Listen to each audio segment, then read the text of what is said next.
ঈশ্বর ঈশ্বর পরমেশ্বর সচ্চিদানন্দ ঘন বিগ্রহ অনাদির আদি সর্বকারণের কারণ অনন্ত কোটি ব্রহ্মাণ্ডের অধিনায়ক নন্দনন্দন ব্রজেন্দ্র নন্দন ভগবান শ্রীকৃষ্ণের অসীম অনুকম্পায় অসীম কৃপায় আজকের এই শুভ দিনে শুভ তিথিতে শুভক্ষণে আমরা সকলে হরিকথা গুরুকথা ভাগবত কথা তথা ভাগবতীয় কথা শুনবার মানুষে উপনীত হয়েছে। আর আজকে হলো কি একাদশী, তাই তো? কি একাদশী? মোহিনী একাদশী, ঠিক? সবাই একমত? বলে হ্যাঁ, সবাই একমত। আজকে মোহিনী একাদশী। বলে অন্য বলছে, দেখো, যে একাদশীর মাহাত্ম্য শ্রবণ করো না কেন, কখনো মনে কিন্তু এইটা ভাববে না যে আজকের মাহাত্ম্য শ্রবণ করলাম মানে এই একাদশী সব থেকে শ্রেষ্ঠ। অপর কোন একাদশী তার মহিমা কম আছে এমন কিন্তু কখনো ভুলে ভাববে না। কারণ বলে কোন একাদশী ছোট নয়, কোন একাদশী বড় নয়। প্রেমসে বলো। আচ্ছা, মাঝে বেশ কিছুদিন আছে তো অভ্যাস মনে হয় পাল্টে গেছে নাকি? আচ্ছা, এখন কি চলছে চারিদিকে? এই যে ব্যানার টাঙানো আছে, কি চলছে? ভোট চলছে। তো রাস্তায় গিয়ে দেখুন, দাঁড়াতে পারবেন, এটা দাও ওটা দাও, জিন্দাবাদ জিন্দাবাদ, কত জোর। তারা সেখানে সভা করছে, আমরা এখানে কি করছি? আমরাও সভা করছি। তাদের যদি এই প্রাকৃতিক জগতের চাহিদা থাকে আর তারা যদি অত জোরে চিৎকার করতে পারে, আর আমরা পারমার্থিক জগতের সভা করতে এসেছি, আমাদের তাহলে কত জোরে চিৎকার করা উচিত? হ্যাঁ, তাহলে সবাই মিলে একসঙ্গে এই যদি ধ্বনি না পড়ে, মনে হয় না সেই সভা চলছে। আমাদেরও তো আজকে হরিবাসর চলছে, তাই থেকে থেকে একদম ঝুমকে একটু ধ্বনি দিতে হবে। ধ্বনিটা কি? বলে ধ্বনিটা হচ্ছে মিস কলের মতন। ধ্বনিটা কি? মিস কল দেয় না? বলে ভালোবাসলে দেখবেন, এক ছেলে এক মেয়েকে ভালোবাসলে কি করে, সারাদিনে যে কতবার মিস কল মারে তার ঠিক থাকে না। হ্যাঁ, একবার মিস কল মেরে দিল, যদি ওই পার থেকে ফোন আসে, আচ্ছা তুমি খেয়েছো? আমি খেয়ে নিয়েছি, তাই তো? মিস কল দেয় তো। আর এইটাও তো ভালোবাসা। কি ভালোবাসা? বলে গোবিন্দের সঙ্গে আমাদের ভালোবাসা, রাধারানীর সঙ্গে আমাদের ভালোবাসা, আর সেখানেও মাঝে মাঝে একটু মিস কল দিতে হয়, যেন ভুলে না যায়। আমরা যে নরক যন্ত্রণার মধ্যে পড়ে আছি, এই যন্ত্রণায় যে কত কষ্ট পাচ্ছি, গোবিন্দ যেন আমাদেরকে ভুলে না যায়, তার জন্য মাঝে মাঝে মিস কল দিতে হয়। প্রেমসে বলো। বলা যায় না কোন মিস কল যাবে এমন যে গোবিন্দ পাল্টা ফোন করে বসবে, বলা তো যায় না। যে সারাদিনে কোন মিস কলের উত্তরে গোবিন্দ আবার না পাল্টা ফোন করে বসে। তাই সবাইকে প্রাণ ভরে মনের আনন্দে ধ্বনি দিতে হয়। প্রেমসে বলো। এই যে 4-5 সপ্তাহ আসিনি, তার সুদে আসলে একবারে তুলে নেবো। প্রেমসে বলো। যারা হাত তোলেনি সবাই, আমি অনেককে দেখতে পাচ্ছি হাত তোলেনি, সবাই একসঙ্গে দোনো হাত তুলে প্রেমসে বলো। বলে কেউ যদি একজনও হাত না তুলে, তাতে কি হয়? বলে আমরা যদি পুণ্য করছি, আমাদের পুণ্যটাও কিছুটা কমে যায়। কেন? বলে তোমাদেরই তো সঙ্গী সে। তা তোমাদের সঙ্গী যদি এমন হয়, তাহলে তুমি কেমন হবে? তাহলে আমাদেরকেও সেই সঙ্গে ফেলতে। এই কারণে বলে সবাইকে একসঙ্গে হাত তুলে ধরে দেওয়ার।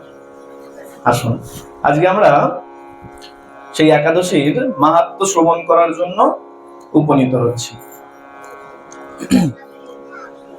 আর বলছে, দেখো, একাদশীর দিন আর যাই শ্রবণ করো না কেন, আর দেখুন কেমন একাদশী, বছরের শুরু, তাই তো?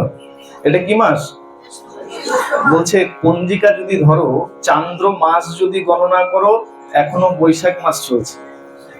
তাহলে এখনো বৈশাখ মাস চলছে। আমাদের সনাতন ধর্মে যদি থাকো, তাহলে এখনো বৈশাখ মাস চলছে। আর বৈশাখ মাসের শুক্লপক্ষের এটা শেষ একাদশী। বৈশাখ মাস একদম অন্তিম পর্বে যদি চান্দ্র মাস গণনা করো, তাহলে বছরের শুরু। আর বছরের শুরুতে কত ডিসকাউন্ট দেখুন। এই বছরের তো এক শুরু, দ্বিতীয় তাতে গেছে অক্ষয় তৃতীয়া, তাতে একাদশী পার করে এসছি, তাতে আরেক একাদশী এসে হাজির। বলে ভগবান একটি স্পেশাল ডিসকাউন্ট দিয়েছে। যেমন আমরা এই সংসারের জীব গত মাসে, কোন মাস ছিল, বৈশাখের আগে আগে চৈত্র মাসে কি করেছি, সবাই সেলের কেনাকাটায় হামলে পড়েছি। কেন? কম দামে ভালো ভালো জিনিস। আর গোবিন্দ কি করেছে, বলে দেখো আমাদের সনাতন ধর্মে কোথাও বলা নাই শেষ ভালো যার সব ভালো তার, কি বলা আছে, শুরু ভালো যার সব ভালো তার। যার শুরু ভালো হয়, দেখবেন যে শিশু ছোট থেকে একটু ভালো থাকে, ভালো ব্যবহার থাকে, তার সারা জীবনটা ভালো থাকে, সে অনেক চূড়ান্তে গিয়ে উপনীত হয়। তাই গোবিন্দ কি করেছেন, বলে যা তোদের শুরুটাও যেন একটু ভালো হয়, তার জন্য একটু বিশেষ ডিসকাউন্ট দিয়ে দিয়েছে। বলেছে বৃন্দাজিতে একটু জল দান কর, তাতেই অনেক পুণ্য হয়ে যায়। আমরা বৃন্দাজিতে জলদানের মাহাত্ম্য শ্রবণ করেছিলাম এখানে। তাহলে বৃন্দাজিতে জলদান করেছি, অক্ষয় তৃতীয়াও কাটিয়েছি, আর বৈশাখ মাসের শেষ আরেকটি পুণ্য যেটা আমরা আজকে পালন করেছি। সবাই একাদশী করেছেন তো? বলে একাদশী জানো আর না জানো, একাদশী বাদ দিতে না।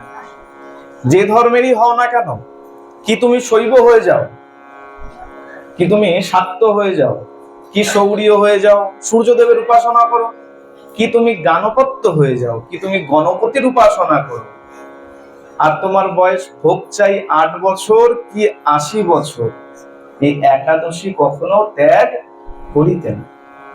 কেউ যদি মারাও যায়, যদি বাবা বা মায়ের দেহান্ত হয়ে যায়, বা পরিবারের অন্য কারোর যদি দেহান্ত হয়ে যায়, শ্রাদ্ধ কর্ম যদি একাদশীর দিন এসে পড়ে, ব্রাহ্মণ ঠাকুর কি বলে, আজকে একাদশী হবে না, আজকের দিনটা পাল্টে পরের দিন রাখো।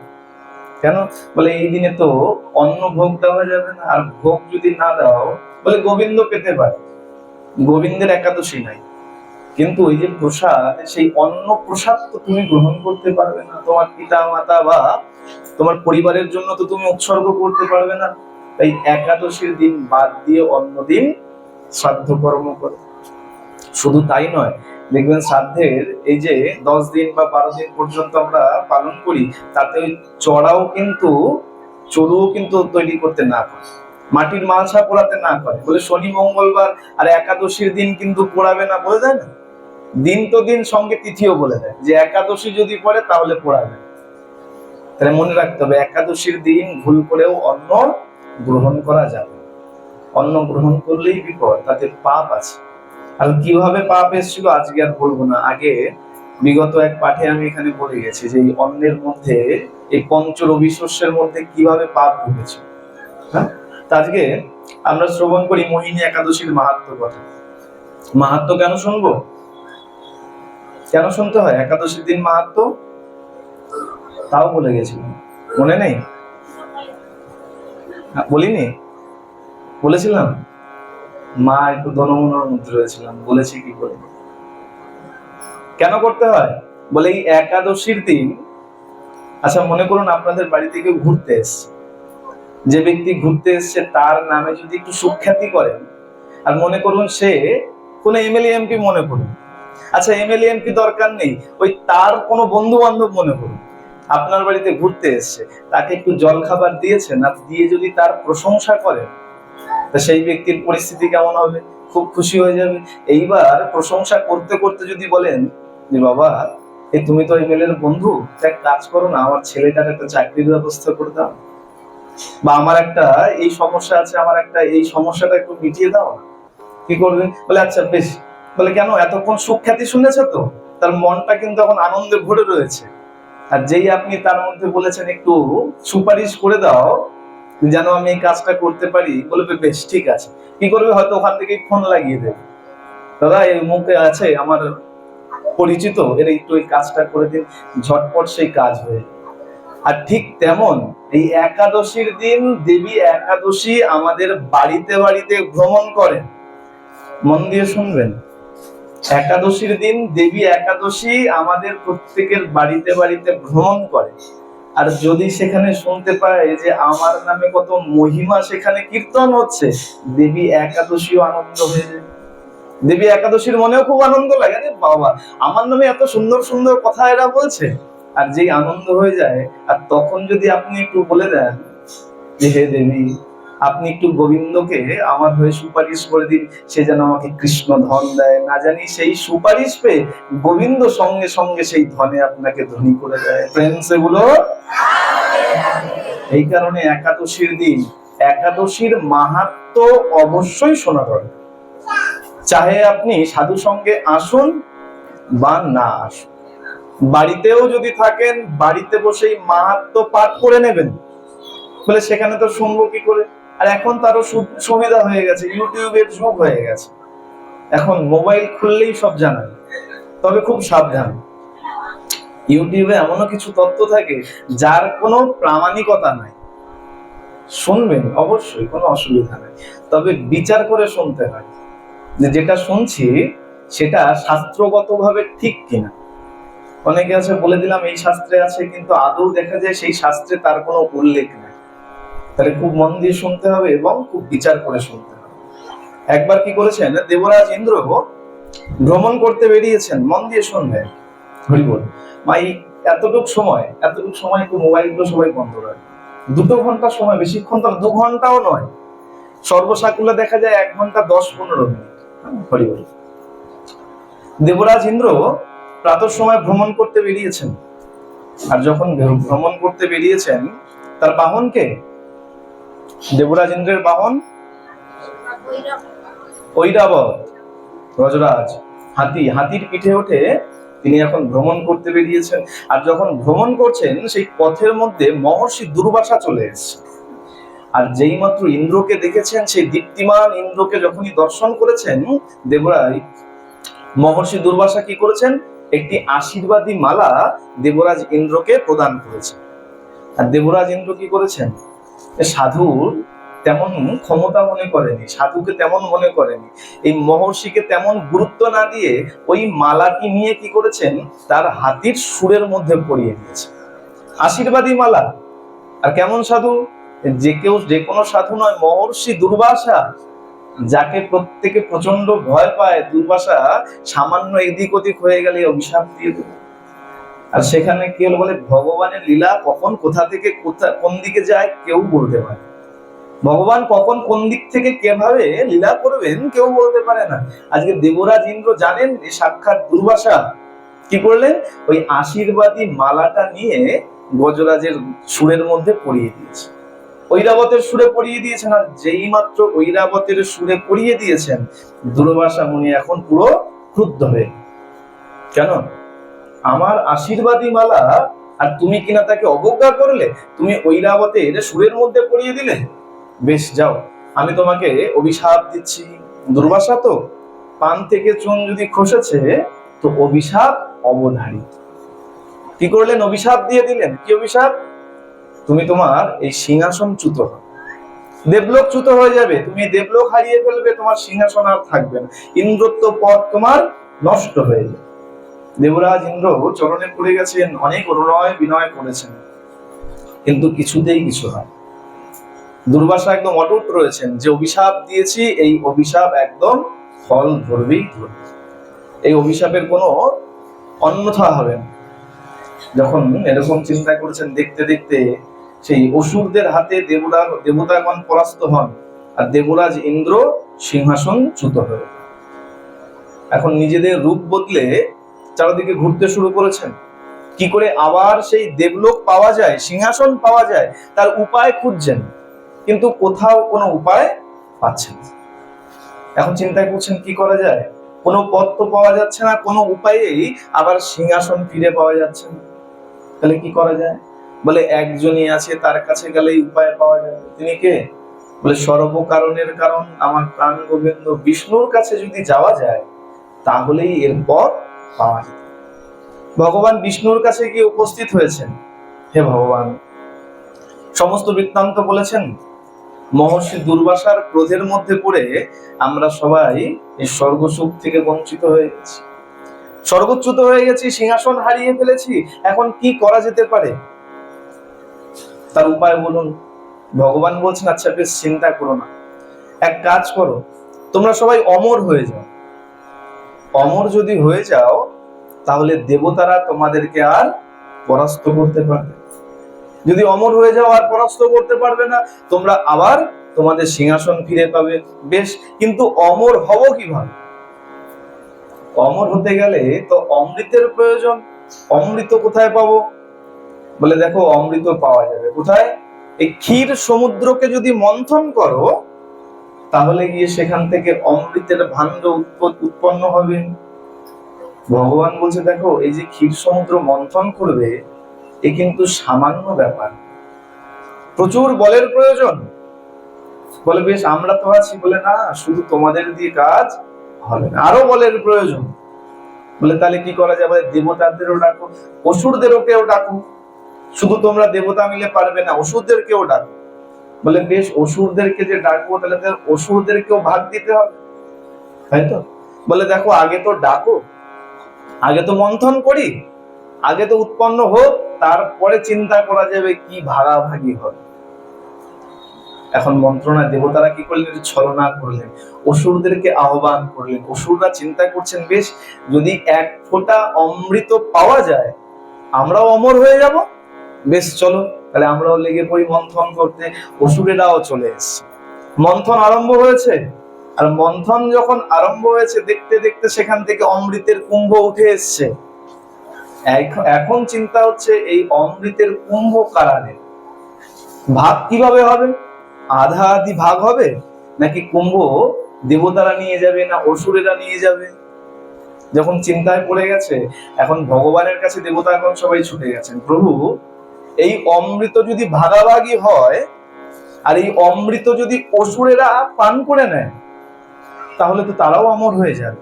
তাহলে আমাদের সঙ্গে যে বিবাদ, সেই বিবাদ তো যেমন চলছিল তেমনই চলবে।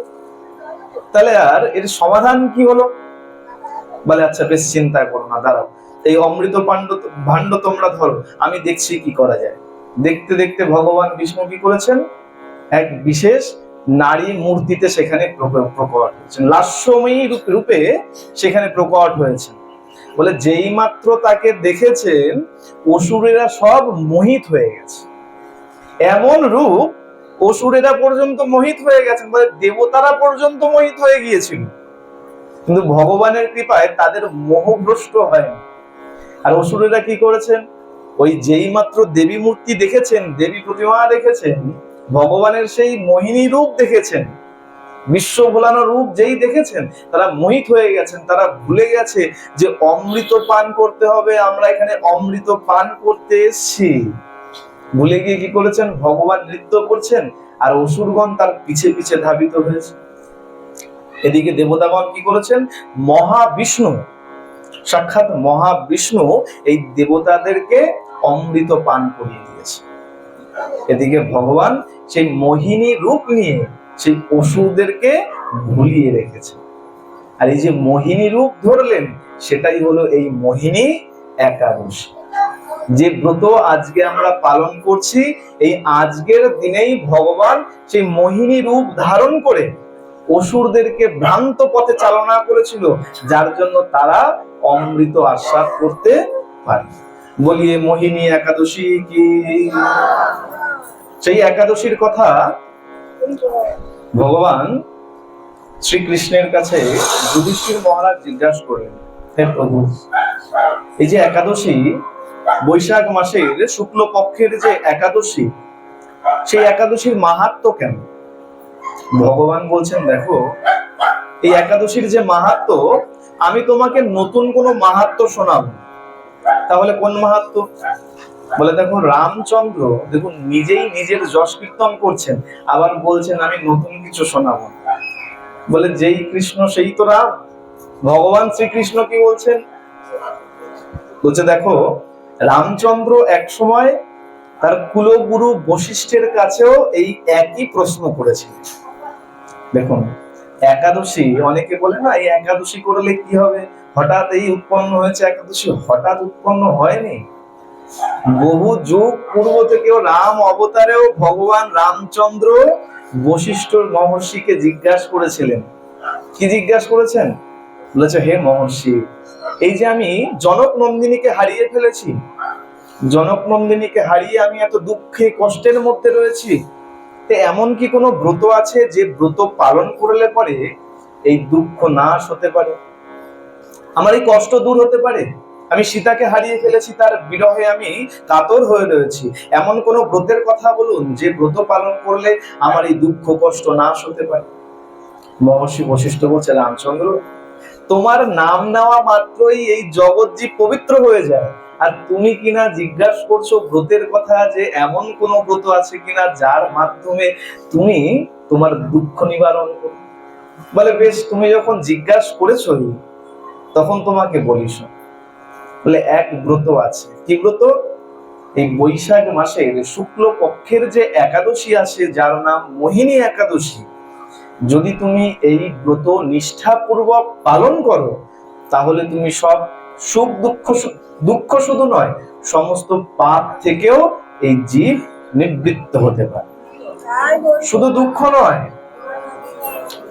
মানুষে আমরা চিন্তা করি দুঃখ, বলে শুধু দুঃখ নয়, তোমার যত পূর্ব জন্মার্জিত পাপ আছে, শুধু এ জন্মের নয়, পূর্ব জন্মেরও অর্জিত যে পাপ আছে, এই একাদশী ব্রত করলে সেই পাপ নষ্ট হয়ে যায়। তবে মনে রাখতে হবে, একাদশী ব্রত করে যদি মনে আন চিন্তা আসে, যদি অপরের ক্ষতির চিন্তা আসে, অপরের নিন্দার চিন্তা আসে, সেই একাদশী উপবাস আপনার নষ্ট হয়ে গেছে, সেই একাদশীর ফল আপনি পান। এটা মনে রাখতে হবে। আমরা অনেক সময় চিন্তা করি, এই তো সারাদিন না খেয়ে রয়েছি, সকালবেলা ভগবানকে বাল্যভোগ দিয়েছি, মঙ্গল আরতি করেছি, তো তারপরেও কেন পুণ্য হচ্ছে না? বলে, মনে মনে যদি তুমি অপরের ক্ষতি সাধনের চিন্তা করে নিয়েছো, অপরের যদি বাজে চিন্তা করে নিয়েছো, অপরের বাজে চর্চা করে ফেলেছো, তাহলে তোমার সেই একাদশী ব্রত সেইখানেই নষ্ট হয়ে গেছে। একাদশী করলে কেমন থাকতে হয়? বলে, সবসময় গোবিন্দের নাম নিয়ে থাকতে হবে, সবসময় গোবিন্দের নাম নিয়ে থাকতে হবে। মনের মধ্যে যার যে মন্ত্র আছে সেই মন্ত্র জপ করতে হবে। মন্ত্র তো মন্ত্র, চাইলে পরে আপনি হরিনাম মহামন্ত্র জপ করেন, মনকে ফাঁকা রাখতে না। বলে, মন যদি ভর্তি থাকে, তার মধ্যে অন্য কিছু এসে ঢুকতে পারবে। এই কারণে বলা হয়, অন্যদিন যা করো, একাদশীর দিন গোবিন্দের নাম, রাধারানীর নাম, মন্ত্র ছাড়া কিন্তু কখনো থেকো না। তাহলে কি হবে? মনের মধ্যে বাজে চিন্তা আসবে, আর মনে যখনই বাজে চিন্তা আসবে, ওই একাদশী তোমার নষ্ট করে দিয়ে চলবে। বলে, অন্যের একটা কণা যেমন তোমার একাদশীকে ভঙ্গ করে দিতে পারে, তোমার মনের মধ্যে একটা বাজে চিন্তা, অপরের ক্ষতি সাধনের বাজে চিন্তাও সঙ্গে সঙ্গে তোমার একাদশী ব্রতকে নষ্ট করিয়া। প্রেম সে বলো, মনকে ফাঁকা রাখতে হবে, এই কারণে ভরে রাখতে হবে। রামচন্দ্রকে বলছেন, শোনো হে রামচন্দ্র, এই যে একাদশী ব্রত, এ কোনো সামান্য একাদশী নয়, এর মাহাত্ম্য শ্রবণ করো। এই একাদশী পালন করলে কি হয়েছিল, খুব মন দিয়ে শ্রবণ করো। বলে, শোনো, সরস্বতী নদীর তীরে ভদ্রাবতী বলে এক নগরী ছিল, আর সেই নগরীতে ধৃতিমান বলে এক রাজা রাজত্ব করতেন, চন্দ্রবংশীয় রাজা। আর সেই চন্দ্রবংশীয় রাজার রাজত্বে এক বৈশ্য বাস করতেন, নাম তার ধনপাল। বৈশ্য ব্যবসা করতেন, আর কেমন ব্যবসায়ী? বলে, এত উৎকৃষ্ট মানের ব্যবসায়ী, তিনি ব্যবসা করতেন ঠিকই, কিন্তু পরোপকারী ছিলেন। কোথাও মনে হচ্ছে রাস্তায় জলের অসুবিধা আছে, খাবার জলের সমস্যা আছে, সেখানে একটা কলের ব্যবস্থা করে দিলেন, জলের ব্যবস্থা করে দিলেন। কারো ঘর নাই, তাকে ঘর বানিয়ে দিচ্ছেন। কোনো দাতব্য চিকিৎসালয় করে দিচ্ছেন। বিভিন্ন জায়গায় দান ধ্যান করছেন, ধর্মক্ষেত্রে এমন এমন দান করছেন যাতে সেই মন্দিরের উন্নয়ন হয়ে যাচ্ছে। আচ্ছা, দানের কথা যখন আসলো, এখানেও শুনেছি এই বর্ষাকালে নাকি অনেক জল হয়। আমি বর্ষাকালে এখন এখানে কোনোদিন অনুষ্ঠানে আসিনি, আমি জানি না এখানে কতটা জল হয়। তবে শোনা, দেখুন, এই যে ধর্ম কিন্তু দান ছাড়া চলে না। ধর্ম যেখানেই দেখবেন, যেখানে যত ভালো দেখবেন জানবেন, সেখানে তত ভালো দান আছে। হ্যাঁ, আর এটা তো আপনাদের ঘরের মন্দির, এটা তো বাইরের মন্দির নেই, সবার ঘরের মন্দির। আপনাদের সুখ দুঃখ যখনই ভালো লাগে, এসে বঙ্কুবিহারীর সামনে দাঁড়িয়ে যান, যে ঠাকুর আমার এই অসুবিধা আছে। আর বঙ্কুবিহারী যে এমনই জাগ্রত, একবার যদি মন খুলে কেউ এসে বলে যায়, আমার মনে হয় না বঙ্কুবিহারী কাউকে হাত মানে খালি করে পাঠায়। তাহলে সবার কাছে অনুরোধ যে এইখানে যেন জল না জমে। আপনারা কে কি দান করবেন আমি সেই দিকে যাব। এখানে যেন আর জল না জমে তেমন একটা ব্যবস্থা করবে। যার যেমন সামর্থ্য তারা তেমন দান করে এই জায়গাটার একটা ব্যবস্থা করুন। কেন বলে গোবিন্দর জন্য নয়, তাহলে কার জন্য? বলে বাবা আমরাই তো এসে বসি। আজকে যদি এই জায়গাটা পাকা না থাকতো তাহলে কি হতো? বলে মাটির মধ্যে বসতে হতো। আজকে যখন পাকা হয়েছে বসতে সুবিধা হয়েছে, তা বর্ষার সময়ও তো আমরা হরিকথা শুনবো। শাস্ত্র বলেছে, পদ্মপুরাণে বলা আছে, মেঘাচ্ছন্ন দিন কভু নহে তো দুর্দিন, কৃষ্ণ ভজন বিমুখ যেই দিন সেই তো দুর্দিন।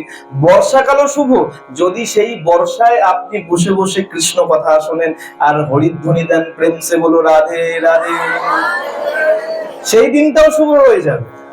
কিন্তু এত খটখটা রয়েছে চারিদিকে, জল নেই, কোনো অসুবিধা নেই, বসে রয়েছেন, হরিধ্বনি দিচ্ছেন না, রাধারানীর নামে ধ্বনি দিচ্ছেন না, জানবেন ওই দিনটাই নষ্ট হয়ে গেছে। তো এখানে যেন বর্ষার সময়ও ভালোভাবে বসে আস্বাদন করা যায় সেই ব্যবস্থার চিন্তা আপনাদের সবাইকে করতে হবে। সেই ধনপাল কি করেছেন? সেই বৈশ্য দান ধ্যান করছেন, আর দেখতে দেখতে তার 5 পুত্র হয়েছে। 5 পুত্র যখন হয়েছে তার মধ্যে এক পুত্র, তার 5 পুত্রের নাম সুমনা, দ্যুতিমান, মেধাবী, আর হচ্ছে সুকৃতি আর ধৃষ্ট বুদ্ধি। এই 5 পুত্রের জন্ম হয়েছে। এই 5 পুত্রের মধ্যে যে অন্তিম পুত্র, শেষ পুত্র, ছোট পুত্র, নাম তার ধৃষ্ট বুদ্ধি। সেই পুত্র কেমন হয়েছে? বলে বাবার যেমন চরিত্র তার ঠিক উল্টো হয়েছে। বাবা দান ধ্যান কর্ম করে, পরম ধার্মিক, আর ছেলে হয়েছে তার ঠিক উল্টো, একদম অধার্মিক, ধর্মের পথ দিয়েও হাঁটে। যত রকম বাজে কাজ আছে সমস্ত বাজে কাজ করে। দস্যুবৃত্তি, চুরি, ডাকাতি, রাহাজানি, মদ্যপান, বেশ্যাবৃত্তি, এমন কোনো বাজে কাজ নাই যে সে করে না। নাম কি বললাম? ধৃষ্ট বুদ্ধি। নাম শুনলেই বুঝতে পারছেন তো ভালো নাম নিশ্চয়ই নয়। এই কারণে বিচার করতে হয়। ছেলে মেয়ের যখন নাম রাখতে হয় তখন এই কারণেই ভগবানের সাথে যুক্ত করে নাম রাখতে। আজ পর্যন্ত এমন একটা নাম দেখান যে খারাপ নাম কিন্তু তার চরিত্র ভালো, খুব ভালো ভালো কাজ করেছে, এমন একটা উদাহরণ দেখান। পারবেন? কেউ পারবেন। কিন্তু ভালো নাম দেখান, দেখবেন ভালো ভালো কর্ম অবশ্যই করে। হতে পারে তার মধ্যে এক আধটা দেখা যায় এদিক ওদিক হয়ে যায়, কিন্তু 100তে দেখা যাবে 95-99টাই ভালো নামের ব্যক্তি ভালো গুণ সম্পন্নই হয়। এই কারণে নামকরণ করার সময় বিচার করতে হয়, ভগবানের সাথে জড়িয়ে তার নাম দিতে হয়। এখন তো কত কত নাম, বলে নাকি, পেঁচা, ট্যাপা, বুদ্ধি, এইসব কত কত নাম। বলে গোবিন্দের নামের সাথে মিলিয়ে নাম পাওয়া যায়। যদি কেউ নাম রাখে কৃষ্ণ, বলে তো কৃষ্ণ নাম রেখে কি হবে? নারায়ণ, বলে নারায়ণ অনেক পচা নাম হয়ে গেছে, অনেক পুরনো, এখন একটু নতুন নাম রাখো। নতুন নতুন দেখবেন কত বিদঘুটে টাইপের নাম রাখে। বাবা মাকে বিচার করতে হয়, নামের সাথেও অনেক কিছু যুক্ত থাকে। এই নামের সঙ্গেও আপনার সন্তান কেমন হবে তার অনেক গুণাবলী তার মধ্যেই নিহিত থাকে। নাম দিয়েছে ধৃষ্ট বুদ্ধি, তার বুদ্ধিও ধৃষ্টই হয়ে গেছে, বিপরীত বুদ্ধি হয়ে গেছে। একদিন কি করেছেন, ধনপাল যখন রাস্তা দিয়ে যাচ্ছে দেখছে তার সেই পুত্র ধৃষ্ট বুদ্ধি কি করেছে, এক বেশ্যার গলায় হাত দিয়ে পথের মধ্যে হাঁটতে হাঁটতে যাচ্ছে। এতটুকু বিচার নাই যে একে তো আমি বেশ্যার সঙ্গ করছি, তাতে আমার পিতা হেঁটে আসছে, এতটুকু বিচার নাই। যখনই দেখেছে এমন কুরুচিকর অবস্থা, পিতা কি করেছেন, সঙ্গে সঙ্গে তাকে বাড়ি থেকে বের করে দিয়েছে, বহিষ্কার করে দিয়েছে। এমন পুত্রের আমার কোনো কার্য নাই, যা তুই আমার বাড়ি থেকে বের হয়েছে। তিনি তো বৈশ্য ছিলেন, পুত্রদের গায়ে অলংকার অনেক অনেক গহনা পরানো ছিল। সেই পুত্র বেরিয়ে গেছেন বাড়ি থেকে, চিন্তা করছেন বেশ বাড়ি থেকে বেরিয়ে গেলাম, তুমি না থাকলে কি আর যায় আসে, এই যে গায়ে অলংকার আছে এগুলো বেচবো আর খাবো। বলে বাবা, এই সংসারে বাবার মূল্য সে জানে যার বাবা নাই, তাকে জিজ্ঞাসা করে দেন। কোনোদিন দেখেছেন যে এক বিশাল অট্টালিকা দাঁড়িয়ে আছে, তার নিচে কোনো ভিত নাই, কোনো পিলার নাই? দেখেছেন? আছে? যেরকম কোনো বাড়ি দাঁড়িয়ে আছে তার নিচে গোড়ায় কোনো পিলার নাই? এই তোমার যে জীবনটা যে দাঁড়িয়ে আছে, এই জীবনটার পিছনেও ওই বাবা পিলারের মতন দাঁড়িয়ে আছে। সেই দিন বুঝতে পারবে যেদিন তোমার বাবা না থাকে। দাঁত থাকতে মানুষ দাঁতের মর্ম বোঝে না, বাবা মা থাকতে মানুষ বাবা মায়ের মর্ম বোঝে। দৃষ্ট বুদ্ধি কি করেছেন, বাবা যখন বের করে দিয়েছেন মনে খুব আনন্দ, যাক বের করে দিয়েছে কি হবে, এই গহনা বিক্রি করব আর আনন্দে খাবো।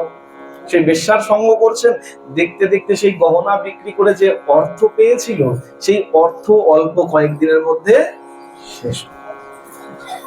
বলে বসে খেলে পরে রাজার ধনও একদিন ফুরিয়ে যায়। এখন যখন ধন ফুরিয়ে গেছে, যে বেশ্যার প্রতি আসক্ত হয়ে এই কর্ম করেছিল, সেই বেশ্যা আজকে তাকে ত্যাগ করেছে। মনে মনে বিচার করছে কেমন সমাজ, যার জন্য আমি সব ছাড়লাম আর সেই কিনা আজকে আমাকে ছেড়ে চলে গেল। আর এখন কি করা যায়?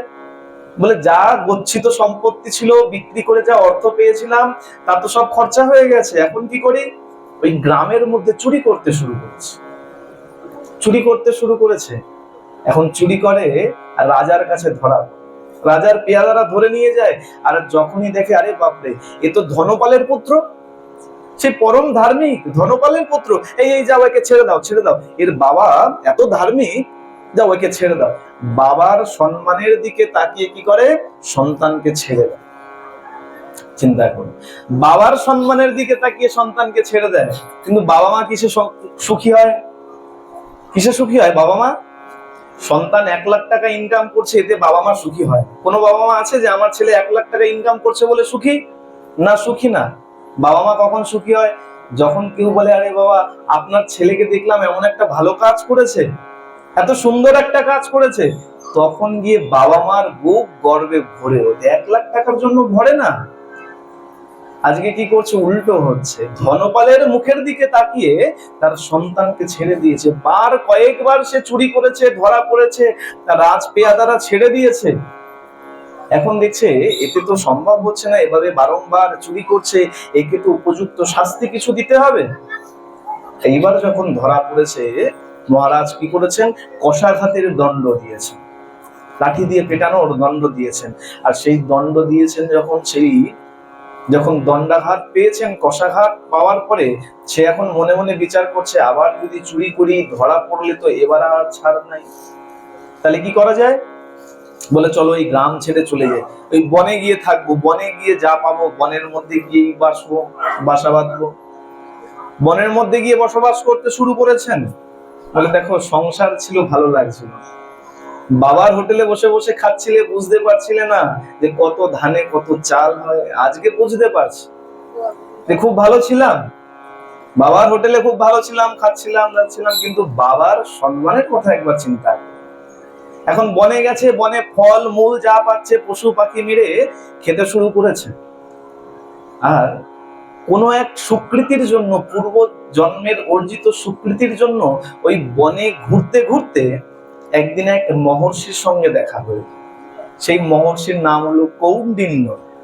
মহর্ষি কৌন্ডিন্য, মহর্ষির সাথে যখনই দর্শন হয়েছে, আর মহর্ষি গঙ্গা স্নান করে ফিরছিল, মহর্ষি গঙ্গা স্নান করতে গিয়েছিলেন, গঙ্গা স্নান করে ফিরছেন। আর কি হয়, গঙ্গা স্নান করে যখন ফিরছেন, ওই হাওয়া লেগে তার বসনের একটা জলবিন্দু তার সেই পুত্রের দিয়ে গায়ে গিয়ে পড়েছেন, দৃষ্ট বুদ্ধির গায়ে গিয়ে পড়েছে। কার কার বস্ত্রের জল? মহর্ষি কৌন্ডিন্যে যে স্নান করে ফিরছিলেন ভেজা বস্ত্র, সেই ভেজা বস্ত্রের জল উড়ে গিয়ে ওই দৃষ্ট বুদ্ধির গায়ে পড়েছে। আর যেই মাত্র গায়ে পড়েছে তার বুদ্ধি একদম সতেজ হয়ে গেছে, সঠিক পথে চলে এসেছে। বলে কি করে সম্ভব? বলে দেখো সাধু এমনই হয়। সাধু কে বলে? সাধু কেবল গলায় মোটা মালা আছে, মাথায় টিকি আছে, তিলক করেছে, সে যে সাধু হবে এমন কোনো নিশ্চয়তা নাই। যাকে দেখলে আপনার মুখে আপনার মনে কৃষ্ণের চিন্তা আসে, গোবিন্দের চিন্তা আসে, সেই হলেন প্রকৃত সাধু। তিনি হলেন সাধু, তিনি হলেন বৈষ্ণব। প্রেম সে বলো। বৈষ্ণব যে কেবল সাজলেই বৈষ্ণব হবে এমন কোনো নিশ্চয়তা নাই।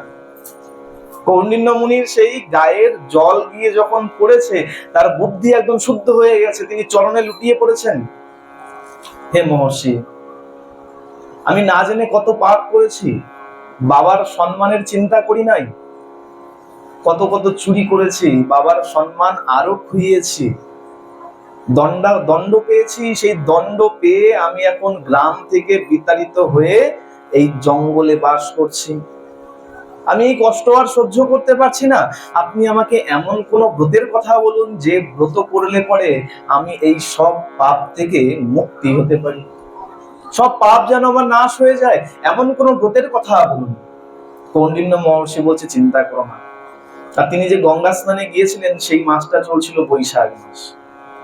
বলছে তুমি চিন্তা করো না, এই যে বৈশাখ মাস চলছে, এই বৈশাখ মাসেই আগত শুক্ল পক্ষের যে একাদশী আসছে, দুটো পক্ষ থেকে, দুটো একাদশী থেকে, কৃষ্ণ পক্ষের একাদশী, শুক্ল পক্ষের একাদশী। শুক্ল পক্ষের যে একাদশী আসছে সেই একাদশীর নাম মোহিনী একাদশী।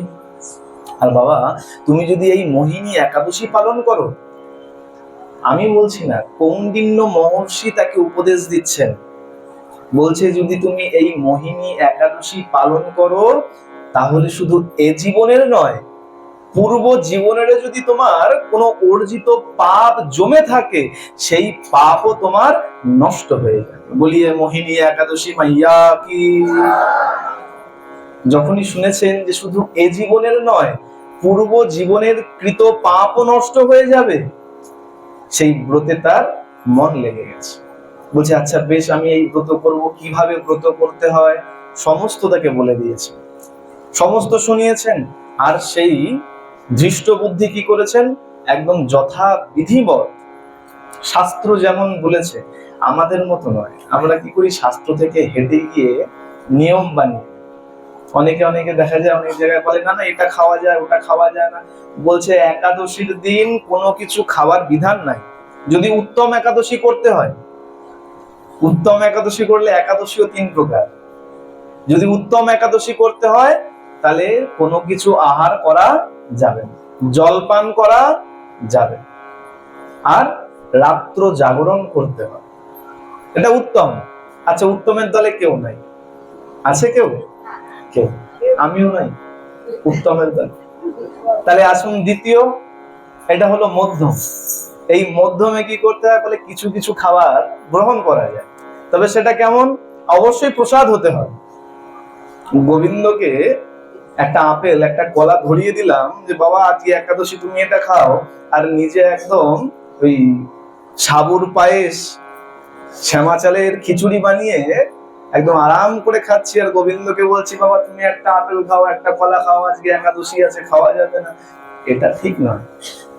যা তুমি গ্রহণ করবে তা অবশ্যই প্রসাদ হতে হবে। যদি 1 গ্লাস জলও পান করো সেটাও অবশ্যই প্রসাদ হতে হবে, আর কমসে কম আহার করতে হবে।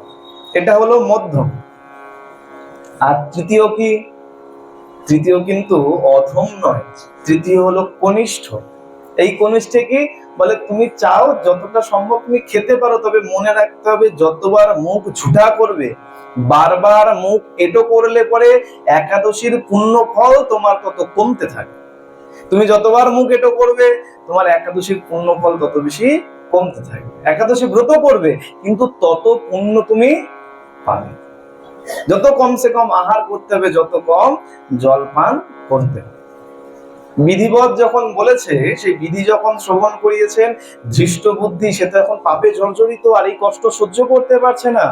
সে কি করেছেন, বিধিবৎ একাদশী ব্রত পালন করেছে। এই মোহিনী একাদশী ব্রতের কথা, এই মোহিনী একাদশী ব্রত একদম বিধিবৎ পালন করেছেন। দেখতে দেখতে যেই মাত্র তারা একাদশী ব্রত সম্পন্ন হয়েছে, অমনি গরুর দেব এসে হাজির হয়েছেন, আর গরুরের পিঠে চড়ে ওই ধৃষ্ট বুদ্ধি এখন বৈকুণ্ঠে গমন করেছে। বলিয়ে একাদশী মাইয়া কি, প্রেম সে বলো। এই সেই একাদশী, যেই একাদশী আজকে আমরা পালন করছি। এই একাদশী পালন করেই সেই দৃষ্ট বুদ্ধি যে এত এত পাপ করেছে, আমার মনে হয় না এখানে এমন কেউ আছে এত পাপ করছে। তাহলে দৃষ্ট বুদ্ধি যদি উদ্ধার পেতে পারে, আমরা কেন পারবো? আমাদেরকে মনের থেকে আগে ঠিক হতে হবে, আগে মনের থেকে ঠিক হতে হবে। মন থেকে যদি ঠিক না হও, এই তন থেকেও তুমি ঠিক হতে পারবে। মন থেকে যদি ঠিক না হও, শারীরিক ভাবে তুমি কখনো এই ব্রত সফলভাবে করতে পারবে। এই ব্রতকে করতে গেলে সবসময় আগে, যে কোনো একাদশীর ব্রত আগে মন থেকে ঠিক হতে হবে। যে আমি যা করেছি আজকে বাজে চিন্তা করবো না, শুধু ভাবলে হবে না। তার জন্য কি বলে, নাম জপ করো, মালা নিয়ে নাও হাতে। আগে একবার বলেছিলাম জপের মালায়, যদিও এখন অনেকে বলতে পারে বাবা জপের মালায় তো বলে গিয়েছিলে সব জায়গায় ঘুরে ফিরে জপ করা যায় না। হ্যাঁ, জপের মালা নিয়ে হাঁটতে চলতে ঘুরতে ফিরতে জপ করা যায় না। এই কিছুদিন আগেই এক নামযজ্ঞের উৎসবে গিয়েছিলাম, তো সেখানে কমিটির থেকে বলেছিল জপের সম্পর্কে বলার জন্য। জপের সম্পর্কে যখন বলেছি, তাই যখন এই কথা বলেছি যে এটা এটা কোনো মন গড়া কথা নয়, খুব ভালো করে মন দিয়ে শুনবেন। এখানে অনেকেই আছেন জপমালায় জপ করেন, জপমালা হাতে নিয়ে হাঁটতে চলতে জপ করা যায় না। জপমালা হাতে নিয়ে মাথা উঁচু নিচু করতে করতে জপ করা যায় না। জপমালা হাতে নিয়ে চেয়ারে বসে পা দোলাতে দোলাতে জপমালায় জপ করা যায় না। জপমালায় জপ করতে করতে, ভালো করে শুনবেন আমি শব্দ কি বলছি, জপমালায় জপ করতে করতে আর মাঝখানে কারো সঙ্গে কথা বলা যায় না। জপমালা জপ করতে করতে হরে কৃষ্ণ হরে কৃষ্ণ, জয়নিতাই ভালো আছেন, কোথায় যাচ্ছেন, কি করছেন, জপ নষ্ট হয়ে। এটা এমন কোন সাধারণ মন্ত্র নয়, এটাকে কি বলা হয়, মহামন্ত্র। এমনি মন্ত্রের পিছনে কিন্তু মহা লাগানো নেই, হরে কৃষ্ণ নামের পেছনে বলা আছে মহামন্ত্র। তাহলে মহামন্ত্র যখন, তাকে একটু গুরুত্ব বেশি আপনাকে দিতেই হবে। যখন এই কথা বলেছে, আচ্ছা এই কথাগুলো কোথায় লেখা আছে? এখন অনেকের মনে হতে পারে বাবা এইসব তো শুনিনি, তুমি কি মন গড়া কথা বলে গেলে? না, আমি মন গড়া কথা বলছি। কোথায় আছে? হরিভক্তি বিলাস যদি পড়েন, হরিভক্তি বিলাসের 17তম বিলাস অথবা 19তম বিলাস পড়ে নেবেন। সেখানে পরিষ্কার এক একটা করে পয়েন্ট ধরে ধরে বলা আছে। তাহলে জপ কোথায় করব? বলছি জপ একদম নিরালায় বসে। আর এই জপের মালার কথা কে জানবে? শুধু তুমি আর তোমার গুরুদেব জানবে, দ্বিতীয় কেউ জপের মালার কথা জানে। কোথায় বলা আছে? হরিভক্তি বিলাস। অন্য গ্রন্থের কথা বললাম না, কেন বলে বৈষ্ণবদের একমাত্র প্রামাণিক গ্রন্থ হচ্ছে হরিভক্তি বিলাস। সেই হরিভক্তি বিলাসে হয় 17তম বিলাস অথবা 19তম বিলাসে এর আরো বিস্তারিত বর্ণন করা আছে। জপের মালা কেমন হতে হবে, কোন আসনে বসে জপ করতে হবে, এতটুক পর্যন্ত সেখানে বলা আছে। এবার যখন এই কথা বলেছি, বলে যখন এই ব্যাসপীঠ ছেড়ে নেমেছি, এক বাবা খুব আনন্দ পেয়েছে। কেন? সেই বাবা মালা করেন, খুব আনন্দ পেয়েছে। এসে খুব প্রথমে একটা নাম্বার চেয়ে নিয়েছে, বাবা নাম্বারটা দাও। আমি দিলাম, হতে পারে কোনো অনুষ্ঠান হয়তো থাকতে পারে অনেকে। আচ্ছা বেশ, নাম্বার দিস। বলছে বাবা একদম ঠিক বলেছো, এইভাবেই আমাদের সনাতন ধর্মের প্রচার করতে হবে। তাহলে হতে পারে আমার আস্বাদন ভালো লেগেছে। তা যখন আস্তে আস্তে বলছে, এবার বুঝতে পারলাম কি বললেন। বলছে বাবা ঠিক বলেছো, জপমালা কি একদম সামান্য ব্যাপার নাকি, যেখানে সেখানে নিয়ে গেলাম আর ঘুরতে ঘুরতে মালায় জপ করলাম, এগুলো কি হয় নাকি? এসব অনাচার চলছে। আমি বললাম বাবা ভালো করে বুঝবেন, আপনারাও ভালো করে বুঝবেন। জপমালা হাতে নিয়ে আপনি যে কোনো জায়গায় নাম করতে পারেন, তাতে কি হবে? অভ্যাস নামের থাকবে, নাম হয়ে যাবে। জপ না হোক ভালোই, ভালোই আপনি জপের ফল পাচ্ছেন না, কিন্তু আপনার অভ্যাস চলে আসবে। আপনি যখন যেখানেই যাবেন আপনার মনের মধ্যে ওই নাম ঘুরতে থাকবে, অভ্যাস হয়ে যাবে। আমরা অভ্যাসের দাস। আজকে যে অভ্যাস করবেন দেখবেন কালকে ঘড়ি ধরে ঠিক সেই সময় সেই অভ্যাস আপনার মন চাইবে। ভালোই আপনার জপমালার জপ হচ্ছে না ঠিকই, জপ যে উদ্দেশ্য নিয়ে আপনি করছেন মনে ভাবছেন সেটা হচ্ছে না ঠিকই, আরে হরিনাম তো হচ্ছে, হরিনাম তো হচ্ছে। এই মালাটা যদি হাতে না থাকতো, এতক্ষণ তো আমি অন্য আর 5 জনের কুপ্রসঙ্গ বলতাম। সেই কুপ্রসঙ্গ থেকে সরে এসে, আরে হোক আমি আর্ধেক আর্ধেক করে নাম করছি, জয় হরে কৃষ্ণ বলে জয় নিতাই বলছি, অন্যের কথা জিজ্ঞাসা করছি, করে তো আবার নামের মধ্যে ফিরে আসছি। অভ্যাস তো থাকছে। জপমালা হাতে নিয়ে যেখানে সেখানে নাম করাটা কোনো অন্যায় নয়, কিন্তু যে মনে করবেন আমি জপমালার জপের পুণ্য ফল চাই, তাকে এইভাবে জপ করলে হবে। নাম করুন, এই মনের ভ্রান্তি কোথাও রাখবেন না, বা কাউকে কথা বলবেন না। ওই যে মহারাজ তো বলেছিল, আর তুমি কিনা মালা নিয়ে হাঁটছো ফিরছো, বাজারের মধ্যে দিয়ে নাম করছো। না, তার নামের তো অভ্যাস হচ্ছে, নামের তো একটা গুণ আছে। তা সবাইকে এই বিচার রাখতে হবে, হাতে মালা নিয়ে নাম করুন। জপ যখন করবেন নিরালায় বসে, ভগবানের চিত্রপট বা ভগবানের সামনে বসে নাম করবেন। তবে মনে রাখতে হবে, গর্ভ মন্দিরের ভেতরে গিয়ে কখনো সন্ধ্যা বন্দনা নাম এসব করতে নেই। ভগবানের যে মন্দির আছে, মন্দিরের ভেতরে প্রবেশ করে কখনো ভগবানের সামনে বসে কখনো জপ করতে নাই। ভগবানের সিংহাসন, ভগবানের মূর্তি রয়েছে, আমি একদম মন্দিরের ভেতরে ঢুকে পড়লাম, সেখানে বসে সন্ধ্যা আহ্নিক করলাম বা নাম জপ করলাম, এগুলো করতে নাই। মন্দির থেকে বাইরে এসে তৎপশ্চাৎ সন্ধ্যা আহ্নিক পর্যন্ত মন্দিরের বাইরে বসে করতে হয়। যখন বললাম এতটুকু পর্যন্ত বলে দিই, অনেকের মনে ভ্রান্তি থাকে, এগুলো জেনে নিই। বলে সাধু সঙ্গে আসলে কেবল ভগবানের লীলা শুনলাম চলে গেলাম নয়, সাধু সঙ্গে এসে বসতে হয় কেন? শাস্ত্রের পথ জানার জন্য। শাস্ত্র আমাদের কিভাবে চলতে বলেছে সেগুলো জানার জন্য। হ্যাঁ, আগে বলেছিলাম না, ব্রহ্মাকে প্রশ্ন করা হয়েছিল যে আমাদের কলির জীবের উদ্ধারের সব থেকে সহজ উপায় কোনটা? আর ব্রহ্মা একটাই কথা বলেছিল, সাধু সঙ্গাত ভবেত বিপ্রা শাস্ত্রানাম শ্রবণম যথা। কোথায়? পদ্মপুরাণে বলছে। পদ্মপুরাণে ব্রহ্মখণ্ডে ব্রহ্মাকে প্রশ্ন করা হয়েছে, ব্রহ্মা উত্তর দিচ্ছেন, সাধু সঙ্গাত ভবেত বিপ্রা শাস্ত্রানাম শ্রবণম যথা। বলে কোন সাধু সঙ্গ? বলে যেখানে লোকের নিন্দা হয় না সেটাও সাধু সঙ্গ। বসে বসে আমরা পাঁচজনে ভালো ভালো কথা বলছি, সেটাও সাধু সঙ্গ। কিন্তু কোন সাধু সঙ্গে বসতে হবে? যেখানে শাস্ত্রের কথা আলোচনা, শাস্ত্রানাম শ্রবণম যথা, যেখানে শাস্ত্রের কথা হয়। কেন? বলে এই শাস্ত্রই তোমাকে পথ দেখাবে, তুমি কোন পথে যাবে, কোন পথে গেলে গোবিন্দকে পাবে। প্রেম সে বলো। এখানে সাধু সঙ্গে এসে বসলে ওই যে যে পথ বলা হয় সেই সেই পথগুলোকে মানার চেষ্টা করতে। কিন্তু আমরা কি করি? বলে আমরা শুনি, হ্যাঁ, কিন্তু সঙ্গে আমরা নিয়ে যাই, তাই তো? যাই নিয়ে সঙ্গে। এক শাশুড়ি রোজ সন্ধ্যাবেলায় ভাগবত শুনতে যায়। এখানে কোনো মায়ের কথা বলছি না, এখানে যে শাশুড়ি মা আছেন তারা খুব ভালোই আছেন। এক শাশুড়ি রোজ সন্ধ্যাবেলা ভাগবত শুনতে যায়, বউ বাড়িতে থাকে। এখন বউ মনে মনে বিচার করে যে এই শাশুড়ি মা পাঠে যায়, এই শাশুড়ি মা মনে ভয় আছে। কি ভয়? বাড়ি থাকলে তো বাড়ির কাজ করতে হবে, তাই পাঠ শোনার নাম করে চলে যায় আর বলে যে আমি যেন কাজ করে রাখি, কাজ বাজ সব হয়ে যায়। আর অমনি শাশুড়ি মা ফিরে আসে, বলে তো কাজ না করার বাহানা ছাড়া কিছু নয়। এখন বৌমার মনে চেপেছে যে আমিও এবার ভাগবত শুনতে যাব। এখন শাশুড়ি মাকে তো বলতে পারছে না যে শাশুড়ি মা আপনি ঘরে বসে কাজ করুন, আমি পাঠ শুনে আসি।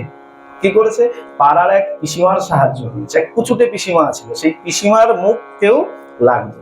বলে পিসিমা এমন পিসিমা, কি বলতে কি বলে দেবে, প্রেস্টিজের ব্যাপার আছে, চুপচাপ থাকে। আর সেই বৌমা কি করেছে? পিসিমাকে ধরেছে, পিসিমাকে পান টান খাইয়ে এখন ভালো করে হাত করে দিয়েছে। পিসিমা এই দেখুন আমার শাশুড়ি মা রোজ রোজ ভাগবত শুনতে চলে যায় আর এই ঘরের কাজ আমাকে করতে হয়। শাশুড়ি মা কাজের ভয়ে চলে যায়, তা আমি চাই আমিও ভাগবত শুনতে যাবো। বলে রোজ যাবো না, একদিন শাশুড়ি মা যাবে, একদিন আমি যাবো।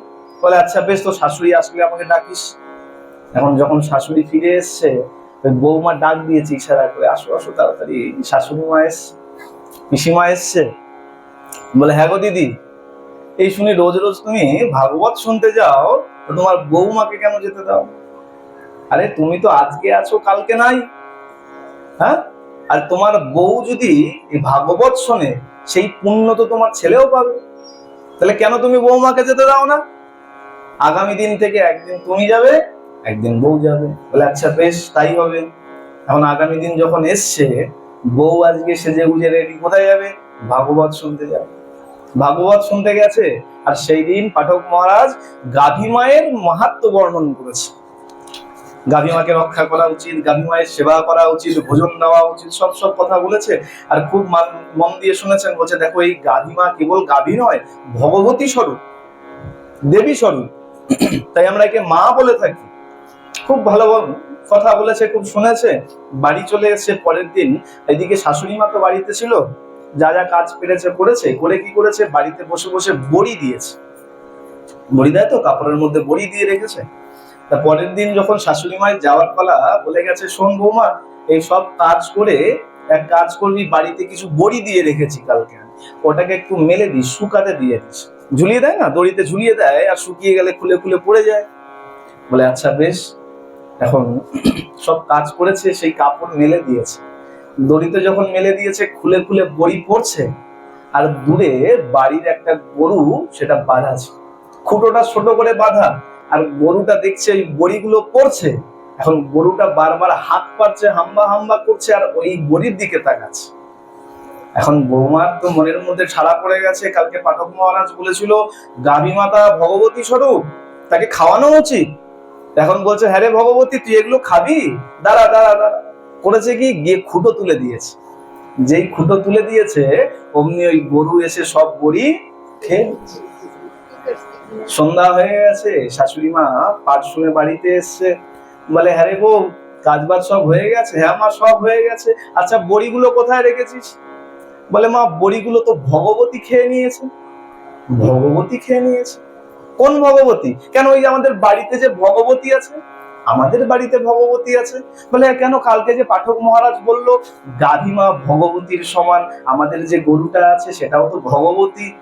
বলে ভগবতী কি করেছে, খেয়ে নিয়েছে? মানে হ্যাঁ, ওই মেলে রেখেছিলাম, আর যখন খুলে খুলে পড়ছে, আর সেটা দেখে ওর মনে হয় খাওয়ার ইচ্ছা করছিল, অনেক দাঁত ছিল, তা আমি ওই খুঁটো তুলে দিয়েছি, ও সব বড়ি খেয়ে নিয়েছে।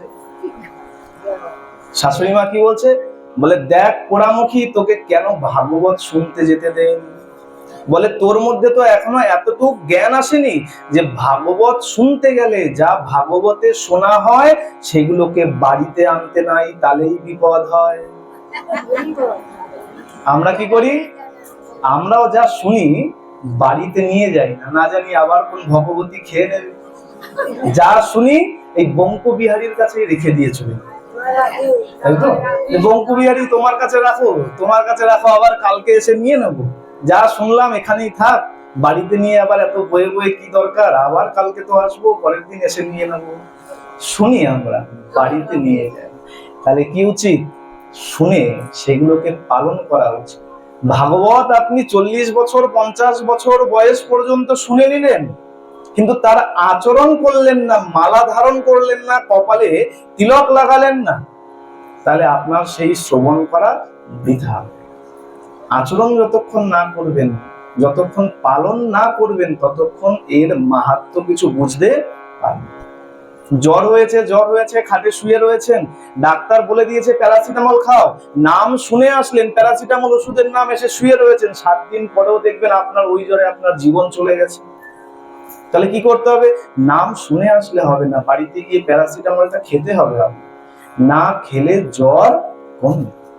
সাধু সঙ্গে আসলেন, সাধু সঙ্গে এসে এই যে আমাদের দুঃখ দুর্দশা কলিহত জীবের যে কষ্ট, তার ওষুধের কথাও শুনে গেলেন, কিন্তু বাড়িতে গিয়ে সেই ওষুধ সেবন করলেন না, তাহলে আপনার কোনো কষ্টই উপশম হবে। প্রেম সে বলো। তাহলে যারা একাদশী করেছেন খুব ভালো, আর বিধিবৎ একাদশী করবেন। আমি এটা কাউকে বলবো না যে নির্জলা উপবাস করুন, যার যতদূর সম্ভব ততদূর আহার করে, কমসে কম আহার করে একাদশী করুন। তবে মনে রাখবেন, আর বিধান আমি বেশি বলছি না, কিন্তু এইটা মনে রাখবেন, মনের মধ্যে অপরের কখনো কুচিন্তা একাদশীর দিন করা উচিত নয়। তাহলে ওই একাদশী আপনি খেয়ে থাকার না খেয়ে থাকা সমান। আসুন আমরা এখানেই এই মোহিনী একাদশীর কথা শ্রবণ করে এখানেই ভাগবতীয় কথা বিশ্রাম দিচ্ছি।